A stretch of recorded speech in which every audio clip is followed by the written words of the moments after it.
Should the Sussexes come to the King's coronation? Will a government crackdown stop the small boat crossings? And is the civil service really impartial? This is Politics Live.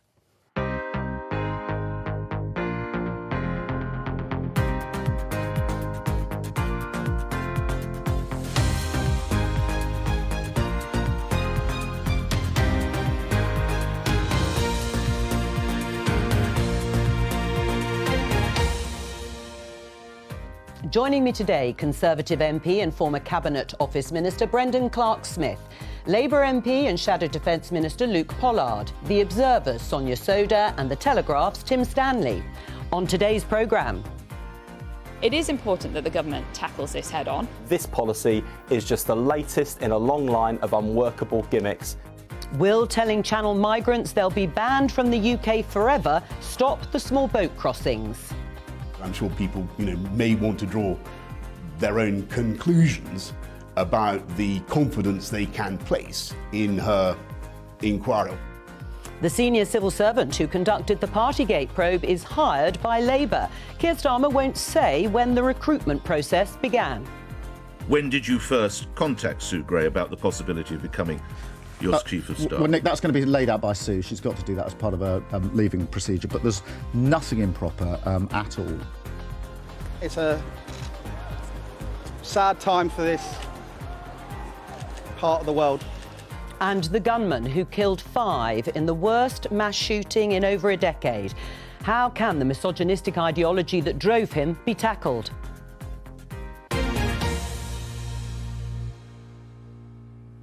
Let's start today's programme with this headline. BBC News, Harry and Meghan weigh up coronation invitation. Yes, they've received the invitation and they are considering it. They haven't yet said whether it'll be accepted or not. So my opening question to the panel today is, should they accept and come to the King's coronation? Brendan.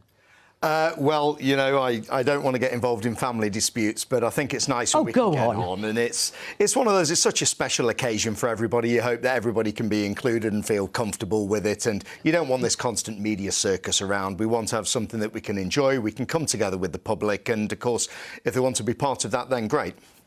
It's going to be difficult to be comfortable, though, isn't it, Luke, bearing in mind everything that has happened up until now. But should they accept the invitation? It's going to be a really significant event, but I really struggle to find myself caring about whether Harry and Meghan should go or not. It's really hard to have family relations played out in the public domain, as they are here, but I think there are much bigger issues that I would like our journalists focusing on, rather than the daily minutiae of a family that's clearly quite unhappy and needing to heal. It is a big event. It's also an extremely popular, well-read story on the BBC website, Sonia. So people are obviously interested. What do you think? Should they say yes or no?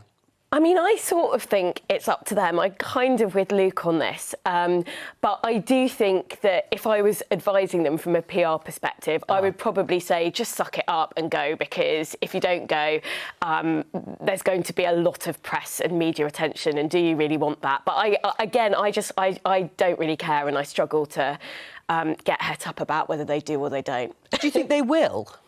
Tim, do you think they will accept? It doesn't really matter. If they say no, it'll all be about how they didn't go. If they do go, it'll be about how they looked and what they did while they were there. I think they've played it pretty well. This is what I do. Whenever I'm not invited to something or the invitation is in doubt... I'm sure that's very rare. Behind the scenes, I moan about it like crazy. And then when someone finally feels obliged to give me an invitation, I'll sort of go, oh, now I think about it, the third... I'm not sure I can do that. So I think they've actually played it very, very well. I wonder if you'll be hired as their PR guru on the basis of that. Maybe Tim's secretly been behind the scenes. Are you going to the King's coronation? No, I'm not. But if I were them, I would wear a killer dress and a crazy uniform, and I would show up in every photo and ruin the whole thing for everyone. Well, I think that's a good point to end that discussion about Harry and Meghan and their invite to the coronation. Let's talk about this very serious issue. One of Rishi Sunak's key three priorities. This is the front page of today's Daily Mail. Boat migrants to get life ban. This is the story that if you arrive over the channel in one of those small dinghies, you will not be able to claim asylum at all.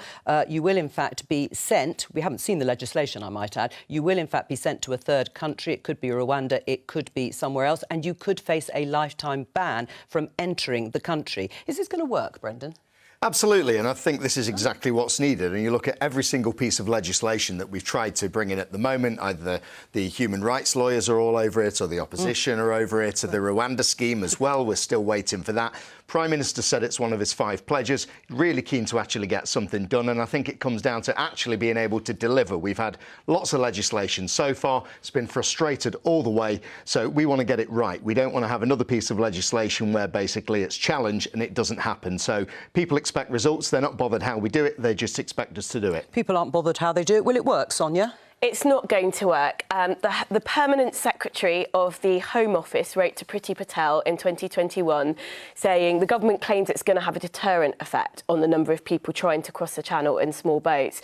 There's 2 things about that. First of all, there's a lot of push factors, and these are desperate people. Most of them come from countries like Syria, Afghanistan, Iran, where we know there are massive human rights abuses, where conflict is waged. But the issue with the deterrent effect thing as well is that the numbers we're talking about are too small. So the agreement with Rwanda is for 200 people a year for 5 years. Last year, you've got the figures in front of you there, almost 46,000 people arrived. So how is 200 people a year, even if it works, even if the courts eventually rule that it's legal? We don't know. That's still working its way through the system. How is 200 a year going to be a deterrent effect? So my view is that this policy is unethical. It's Britain shirking its international responsibilities under the 1951 Refugee Convention, but it's also not going to work. It's just the government trying to look tough and trying to look like it's doing something, but there's no evidence it's going to have any effect whatsoever. Well, you mentioned the numbers there. We saw them briefly on the graph. Let's show them again. Migrants crossing the channel in small boats. You can see the jump there from 21 to 22, over 4,500. Will the policy, as outlined thus far, make a difference to those numbers, do you think? We don't know. Look, first of all, those numbers are totally morally unacceptable. And actually, there's a consensus in Britain around that. There might be some people who are of the view, just let anyone come who wishes to come. They're very, very small in number. If you look at the history of how Labour and Conservative governments have tried to tackle this, they've both done similar things. And one reason why people are coming across the water is because Labour is quite successful at stopping them from coming across in vehicles. That is true. So whoever wins the next election, they're going to have to try to reduce that number. I think the problem is the European Convention on Human Rights. I think the problem is what you mentioned at the end there, which is our international obligations. And that whatever legislation the government passes, it's within the context of a perspective, a human rights consensus on one's right to apply that mitigates against almost anything the government tries to do. And I mean, you said absolutely it's going to work. How are you going to overcome the problem that you're going to be sued? And thus far, the government has been unable to fly anyone off to Rwanda. Are they not just raising hopes of something that can't actually be done because we're still operating within this human rights framework? That's a fair point, Tim. And again, the Jamaica flights thing was another issue. People's right to a family life and so on has been brought up fairly often. But I don't think any one particular policy in isolation is going to solve the problem. I think you need a number of steps. So, for example, agreements with the Albanian government. We know a lot of the people coming across are male Albanian in their 20s or 30s. These are not refugees. These are economic migrants, the same as we need a good relationship with France. Pretty sure France don't want people transiting through their country as well. So there's a lot of different steps we've got to take. Can I just step in there because this is why one has to be. I know one would like to distinguish between economic and political refugees, but one cannot. And the problem is that you may well say, right, Albanians, yes, they shouldn't be allowed here. One group should not be allowed here. But that's not how the law works. The law works in principle that anyone can apply for asylum. And what this... But so the answer to that is they should apply and their claims should be assessed. And one of the massive issues in the current system is that under this government, the delays have stretched and stretched and stretched. So I found this statistic staggering. 83% of asylum claims since 2018 are are in limbo. That is crazy. If you're genuinely interested in upholding your international obligations and letting people who are genuinely fleeing torture and conflict come here and seek asylum, but at the same time saying no to people whose claims don't have a standing, then why wouldn't you be processing these people much, much more quickly? It's not fair to people seeking asylum, and it gums up the system. To some extent, the government has tried, or is saying it's trying to answer that. The question is the deterrent. If you want to stop people, as Tim is saying, actually making the crossing in the first place, does the UK need to leave all of its international obligations behind to stop them coming in the first place? No, we don't. Britain is a force for good in the world. We should be proud of our human rights record and the fact that we're a beacon internationally. To make sure that we have a working immigration system, though, we've got to process more than 1% of cases, as the government did last year. 99% of cases last year were not processed. Yeah. The £5 million a day being spent on hotel accommodation is a massive scandal, and it sits solely with the Home Office, who haven't done a deal with France, with a Conservative Party who questioned whether the French president was a friend or a foe, who haven't tackled criminal gangs and haven't got to grips with an immigration system which is bursting at the seams because they have not resourced it, they have not put the effort into solving those problems. And as a result, what we have here is yet again an assault by headline, assault by soundbite. It will not solve the problem. It will not provide safe routes for the people who are genuinely fleeing war and persecution. And I'm afraid we will still be here with even bigger figures because they're not getting to the heart and the root of the problem, which are those criminal gangs who are profiting from this incredible piece of human cruelty. Brendan? It's very easy to clear a backlog if you just say yes to everybody, which I think is what the opposition's approach is to this. But of course, when you say no and you actually want to remove people, that is the problem, because we're not able to remove people at the moment. It's these endless appeals. So we've changed the law to try and only get one appeal in there. Other countries manage to remove people. Why can't we? Is there a fundamental problem, a legal problem? People currently, have you? That's one of the issues. We neither have safe routes to get people in, nor legal routes to deport people properly. That's why this immigration system is a mess. Wouldn't it be better to focus on what the problems actually are, the mishandling of this immigration system, rather than yet again another piece of legislation that won't solve the problem, just as the one last year, which was supposed to solve the problem, didn't solve the problem, and the one before that didn't solve the problem, but was supposed to solve the problem. Let's be honest about this. Let's fix the problem at source. That's the criminal gangs, that's an immigration system that's failing, and that's a lack of agreement with France. Well, I agree about the criminal gangs. Certainly, that's something we've taken action on. But again, the Rwanda flight, we've not had a single person leave yet. So until that's actually done, it's very difficult to say whether that's going to work as a deterrent or not. We do have safe and legal ways to come over as an economic migrant. The permanent secretary of the Home Office said there is no evidence. He wrote to Priti Patel and he said there's no evidence that there will be there's no significant evidence of a deterrent effect, and therefore he questioned the policy's value for money. That the permanent secretary of the Home Office said that. Are you saying it's impossible then? We just simply cannot say no to people? No, I'm saying this is not an effective way. Of course we can say no to people. Your government, in 2021, your government only deported 113 people who had failed asylum claims. That's shockingly low. That's a part of the system that needs to be sorted out. And the government and the Home Office is in a complete mess. The system for processing these claims has totally broken down. The system for deporting people whose claims fail has broken down. And that is really wrong, because there are some people who absolutely legitimately have a claim to asylum here in the UK. And it's not fair to them, and it's not fair to citizens of this country either. Right. I mean, where would you put, Brendan, all the tens of thousands of people, we looked at those numbers, claiming asylum, arriving here while they wait to be detained? Well, this is the key, isn't it? It's the length of time that they're waiting, which is unacceptable. That's why we're trying to claim it. Where would they stay? Certainly not in hotels. I think a lot of the hotels around the country, coastal towns, not just coastal towns, are really, really suffering with this, and the impact on local services, the impact on the NHS it's having. So, I mean, we've looked at old military bases, we've looked at old holiday camps, we've looked at all sorts of different places.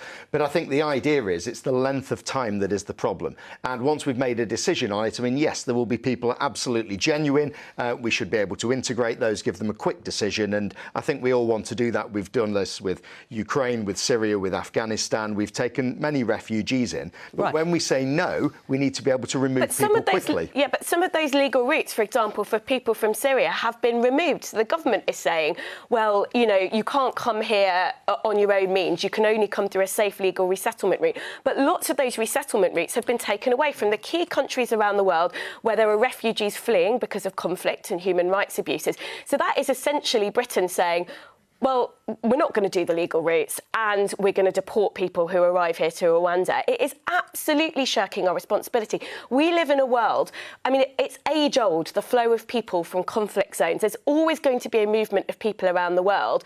We have to find a way of coping with that. A really important piece of context is that the vast majority of refugees live in low and middle-income countries that are neighbours to their home country. It's quite a small proportion who end up coming to the West, to countries like Europe and the US. And we do have a legal obligation that we shouldn't be shirking. Right, safe and legal routes. We hear that term all of the time. And it's true, there are schemes for Ukraine and for Hong Kong. They are quite sort of specialist and specialised in that particular sense. The question is, what would you do for people coming from Eritrea or Saudi Arabia or Iran? Are there going to be safe and legal routes for all of them? Part of the problem, by the way, is it's difficult to operate safe and legal routes because they have to go to a third country first in order to apply. When you're dealing with a dictatorship or a catastrophic country like Eritrea, it's very difficult to operate that. But you're right, we do have safe and legal routes. It's just that they are targeted at, let's be honest, politically fashionable countries. Ukraine, Hong Kong and Afghanistan. Britain does not operate the same sort of policy towards Syria or towards Iran. And part of the reason for that is it's a numbers game. Asylum has always been an area in which governments have felt they can perhaps clip the numbers, take them down, rather than economic migration, which they welcome because they think it's good for the economy.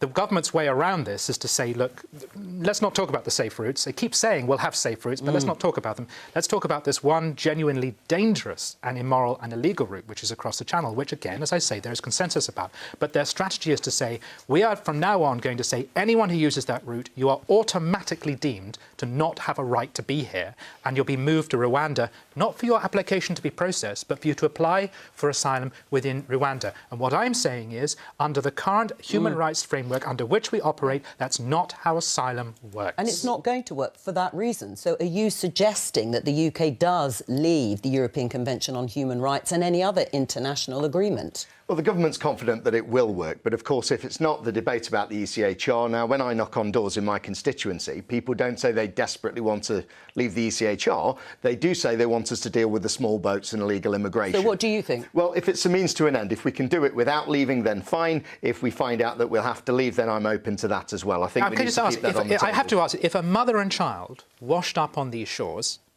what would you do with them? Under the government's legislation. From France. From France. They arrived on these shores from France. They go straight to Rwanda?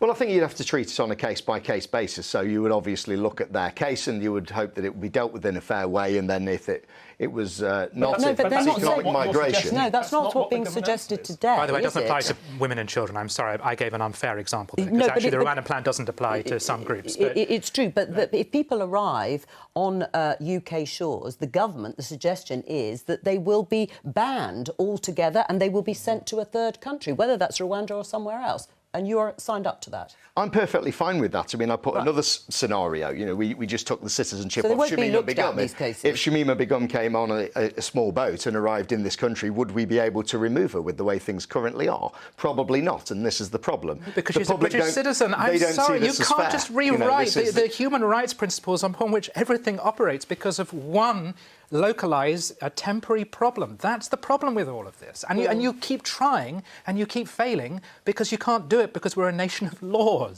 But when the human rights legislation was there, when people signed up to it, and of course we played a key role in actually crafting a lot of this, you know, it was not meant to circumvent countries' immigration laws. And I think a lot of the problem here is it's about fairness. People are open to genuine refugees, but what people are not open to is that when they feel cheated and that sense of fairness has been taken away. But what you do in that situation is you assess people's asylum claims, you assess them quickly based on the evidence, and you deport people who don't have a fair asylum claim. The issue is is that most people who come on small boats, they're from countries with very, very high levels of successful asylum claims. So most people who come on the small boats do have a legitimate claim to asylum. All right. Let's have a look at this headline. We're going to move on and talk about Sue Gray. You may remember Sue Gray. She was the senior civil servant tasked with investigating Partygate lockdown gatherings. This headline, Sue Gray to tell government watchdog when job talks with Labour began. That's because she has quit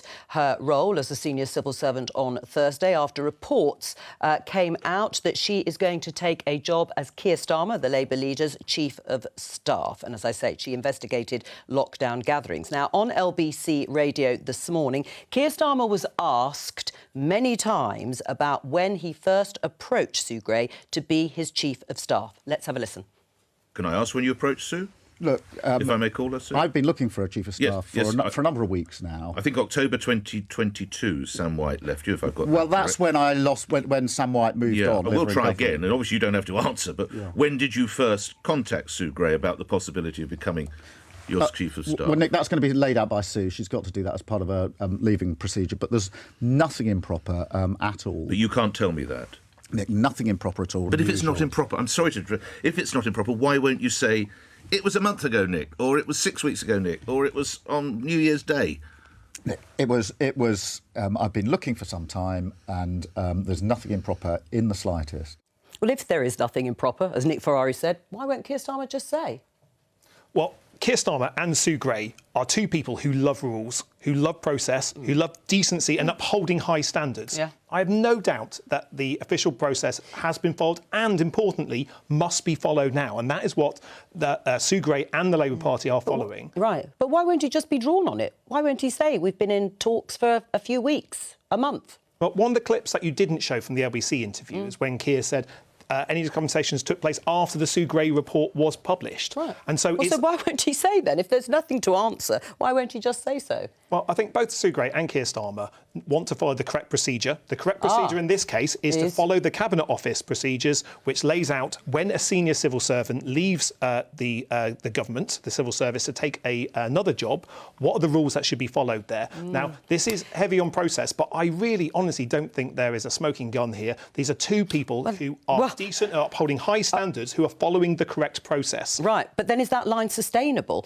Because people will just say, what's he hiding? What's Keir Starmer hiding? Why can't he give us a date? Well, Sue Gray will give that date to the watchdog. That process will happen very soon, possibly even this week. And so we're getting to a sense where we'll have the answers on this. But look, I'm really glad that someone of Sue Gray's calibre wants to join. Well, that's a different question and topic altogether. But it's a departure from the rule breaking that we've seen under the current government, where Boris Johnson and Rishi Sunak were both fined for attending illegal lockdown parties. That they've apologised for the findings of the Sue Gray report that found them to have illegal lockdown parties, found a culture that was rotten inside Downing Street. All right. And what Keir's done is, by taking someone with the highest levels of probity, the highest levels of integrity, and recognised on a cross-party basis, that's a very clear departure from the rule-breaking of the past and a clear signal that the next Labour government will uphold and maintain high levels of integrity and decency. Well, you're sure no rules have been broken contractually or otherwise in terms of hiring Sue Gray. Can you understand the concerns of civil servants who believe that their impartiality is now being questioned? Well, it's quite normal that civil servants leave the civil service and go on to different jobs, and that's why there is this process. Only quit on Thursday, and it came out that she had taken this high-profile role with Labour, had come out that day or just before. Well, she's not the first civil servant to leave the civil service That's absolutely to take on a political job afterwards, and that is why there is this process. There is a clear process set out. It is one that should maintain high levels of integrity. I'm absolutely convinced that will happen here. It will probably include a large period of gardening leave to make sure there, and restrictions, as could be up to 3 years or 2 years after the next general election. Well, I mean, Sue Gray is a fantastic person with high levels of integrity. I don't doubt that. She enjoys cross-party support. And for the amount of Conservative MPs who use the phrase, we're waiting for Sue Gray, and then a plethora of compliments about how good and decent she was, to suddenly do a 180-degree turn at this point here, it's just a distraction to divert attention from the rule-breaking. Well, I mean, I think you'd be hard-pressed to find a performance worse than Manchester United yesterday, but Keir Starmer's managed it this morning. I mean, why can't you just answer the question? If it's all above board, then just say when you've entered into negotiations, and You know, I have worked with Sue Gray, and like many civil servants, you know, I would never question their impartiality. I think they do a very good job. They get a lot of stick for it, but we respect that, and it's really important to have that separation. But at the same time, I think this is a terrible error of judgment from Keir Starmer, because this puts a lot of pressure on our civil servants to go from what is really quite a senior civil service role to something that is really overtly political at such a sensitive time. It happens all the time, Brendan. As we've had, there are various examples of people moving either from the diplomatic service or the civil service to go and work for political parties. Well, people gave the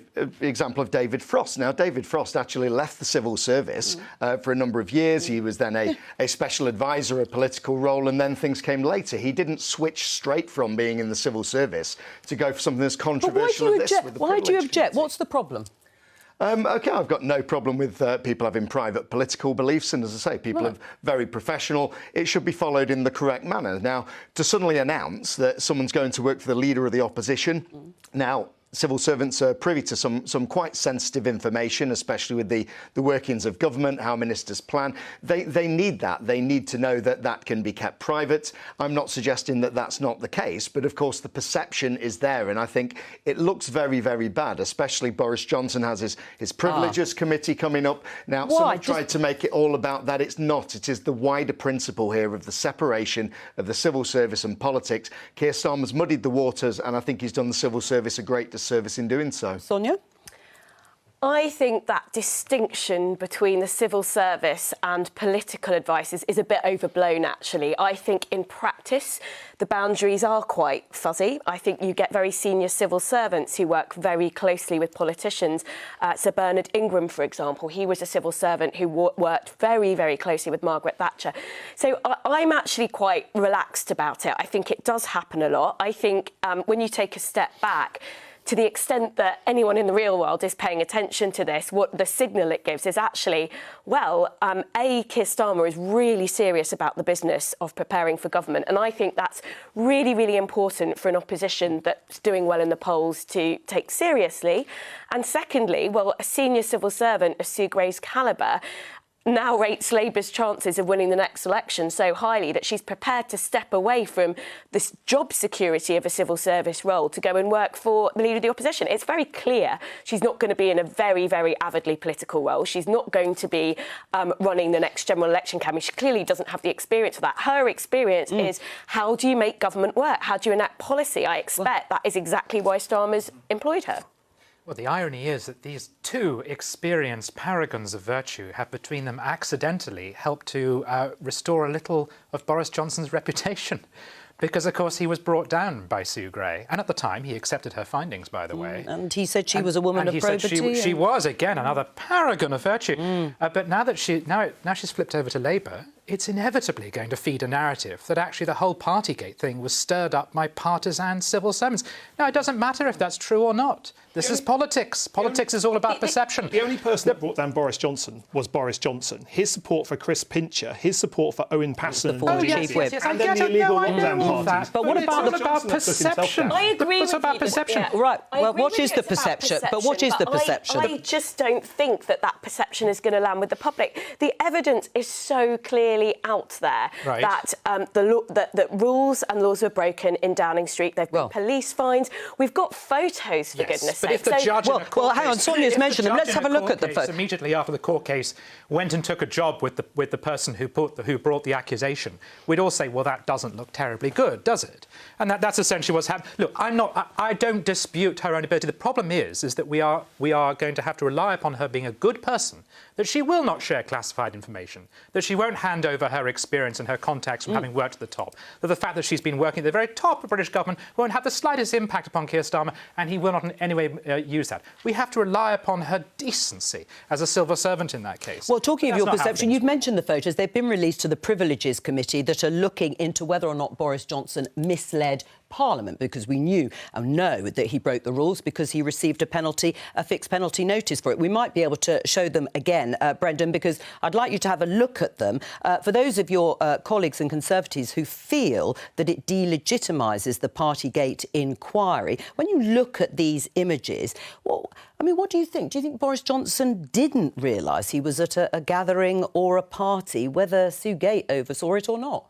Well, that's at a workplace, and I don't call a jug of orange juice and some sandwiches a party. I call that lunch. Bottles of Prosecco, by the looks of it. I would say that's very different. But at the same time, we've been through this, and people have been fined for various things. They've been separate things from where Boris Johnson has been there. But when you are a minister or a prime minister or a secretary of state and you are giving a statement to the House, you're relying on that information that you've been given. Now, sometimes that's wrong. You come back, you correct the record, but you do that to the best of your knowledge. What I don't like about what's happening to Boris Johnson, and we mentioned if this were a court of law, this would be thrown out now. There's that presumption of innocence before you've, actually, this is the opposite way around. Well, should Boris Johnson still be Prime Minister, in your view? Well, this is different because it's not just about that one issue, and people know I was a strong supporter of Boris Johnson. I think there's a perception now that people want to stitch him up and throw him out as an MP. But I think really the Sue Gray scandal now and what Keir Starmer has brought this to, it's about more than Partygate. It's about the whole civil service and about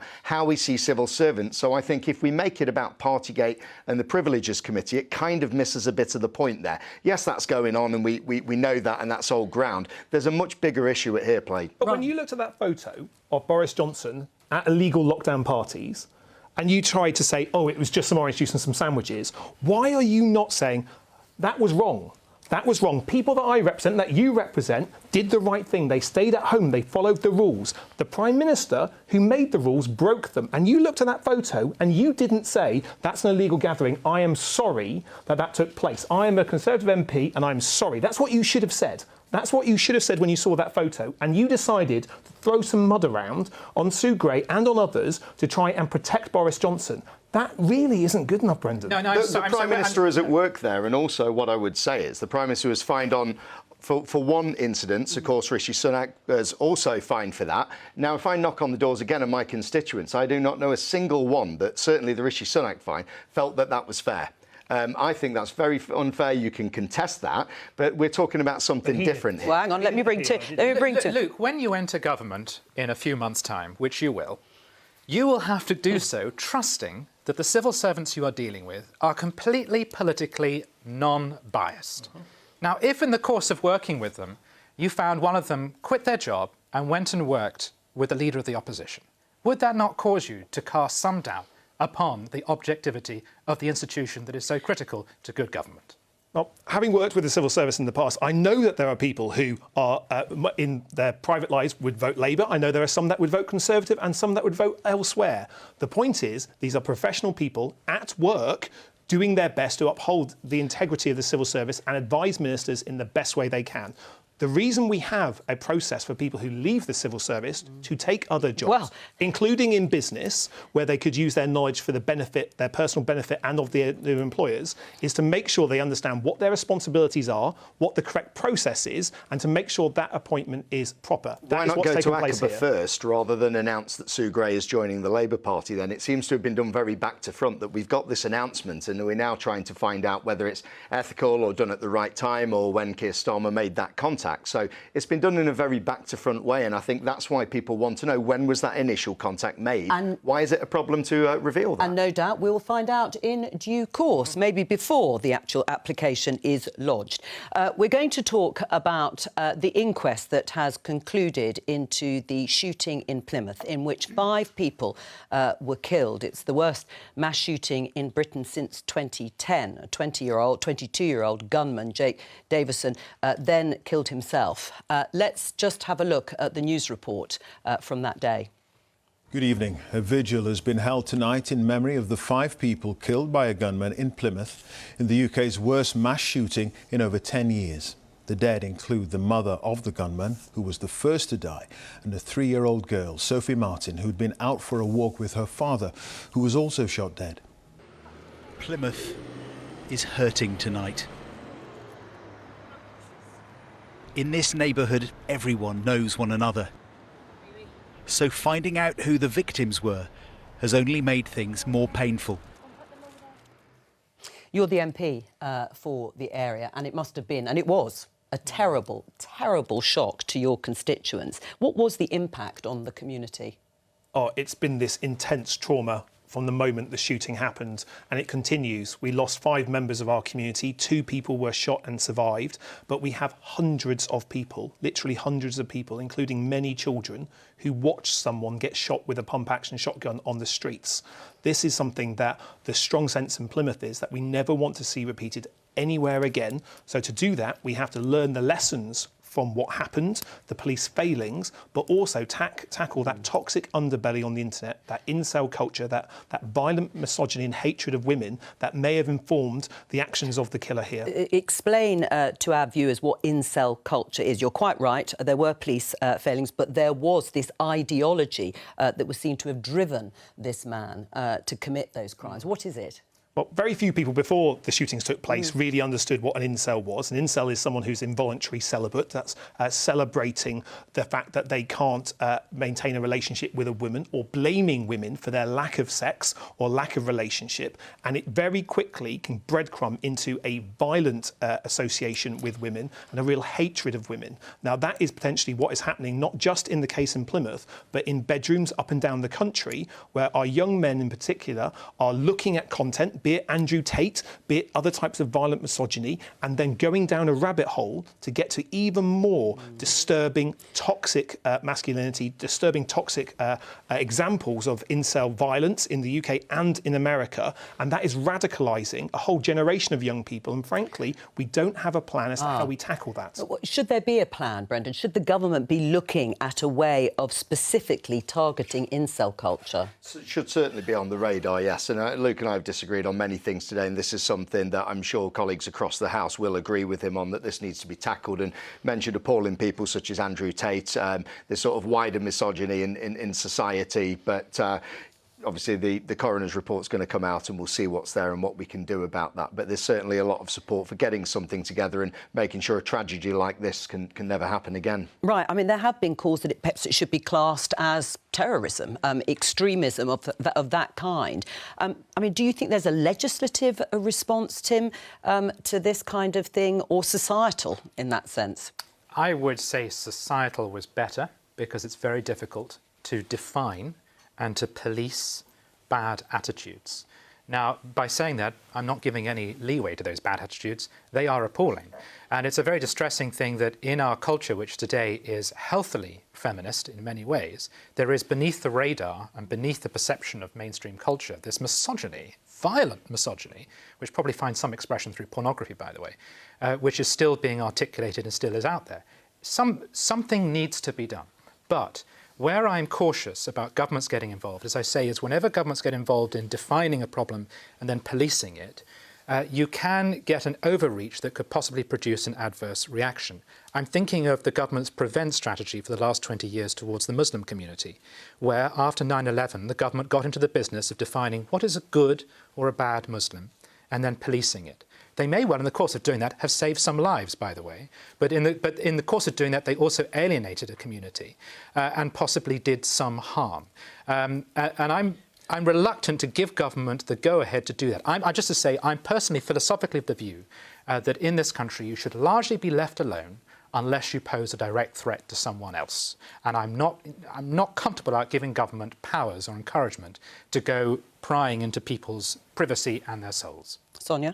I actually don't think that's true if you look at Prevent and Prevent's reputation amongst the broad group of British Muslims as opposed to just certain groups. So if you look at polling, actually, most British Muslims will say they support the principles of Prevent, and I think that's really important. The thing to realise is we know that online radicalisation, whether it's far-right extremism, and Prevent does a lot of work around far-right ideology as well, whether it's Islamist or whether it's incel ideology, and incel ideology isn't included in this, we know that that is sometimes associated with these horrific incidents.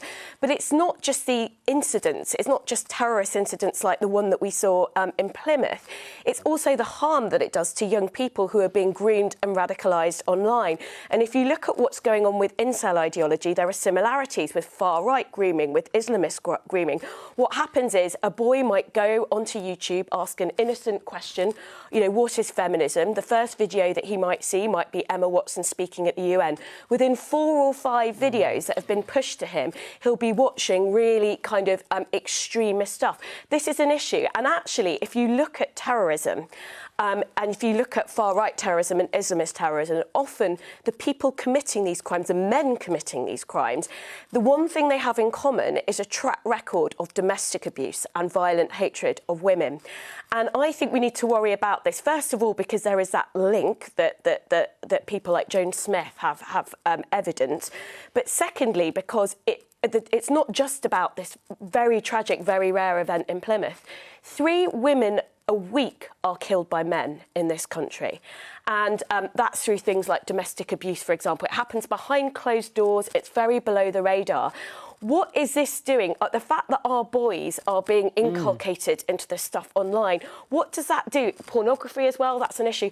What does that do in terms of their attitudes and relationships to women? Now, I understand it's very difficult to do concrete things about it, and some of the response has to be societal. It has to be about how we're inoculating boys against this stuff online, what schools are doing, etc. But I think at the moment, incel ideology is treated very differently to far-right terrorism and to Islamist terrorism, and actually I think it would send a very important signal for it to be put on a level footing. And if 3 men a week were being killed, you know, behind closed doors, the government would be investing a lot more money into trying to prevent that than it does around domestic abuse. Tim? There's a lot to discuss there, and one has to be as sensitive about it as possible. So, on the question of the number of people being killed, is this in part a failing of the police not doing their job under the laws that currently exist? We know, for instance, there have been people who have gone on to kill women who have exposed themselves in public, and they've not been properly investigated. We've had police officers who have carried out violence, and they've not been properly investigated. Is this that to me strikes me as something that we can begin by saying, are we actually effectively enforcing the law as it is? But you mentioned, for instance, videos on YouTube. First of all, that to me is about parents policing kids, saying you don't get internet access for certain times of the day, or it is supervised, but also what videos come down, what is your test for what is misogynistic, how do we define that, who polices it? This just sounds like it's going to very easily flip over into a very broad-based censorship. Well, I think, I do agree that there are risks there, but I think the question has to be, so these algorithms that push these videos to young people, they're not neutral. YouTube pushes these videos because it makes it money. So we have to think, and it is a very, very difficult of thorny question, I agree with you, but we have to think about how we regulate these platforms, because they are making money out of pushing hateful content. We will talk about this time and again in the future. Thank you, obviously, for giving us the background in your community. We've just got time to look at this story, BBC News story by my colleague Ione Wells, political correspondent. Dominic Raab, Deputy Prime Minister and Justice Secretary. Ex-colleagues speak out as the bullying probe reaches final stages. Unless you've been under a rock, of course, you will know that this has been going on for some time, looking at allegations against Dominic Raab in terms of bullying. Ione Wells has talked to a number of people. She's with us now. Give us the background to this. Well, Jo, this investigation's been going on for over 3 months now, and it's looking into 8 formal complaints from Dominic Raab's time at 3 different government departments involving, we know, at least 24 different complainants. Now, these are all being investigated by the senior lawyer Adam Tolley KC, and as part of his evidence gathering, he has been speaking to dozens of people who've worked with Dominic Raab over the years, interviewed Dominic Raab himself, as well as some of the top civil servants who have run government departments with him. Right, what about the people you've been speaking to? What have they been telling you? Well, these people aren't complainants, as those people can't speak publicly while this inquiry is ongoing, but people who have worked with him in a senior capacity.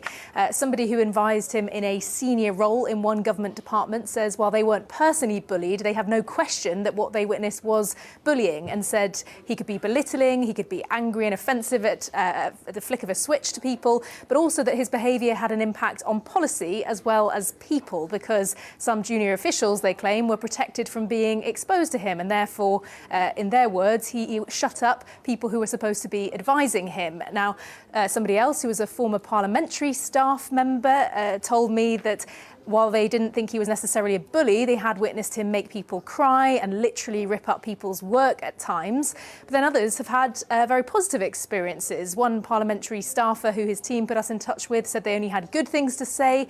And separately, an official who has given evidence to the inquiry was also saying that he was a good boss, even if he was a perfectionist and very focused. And when's it going to report? Very briefly.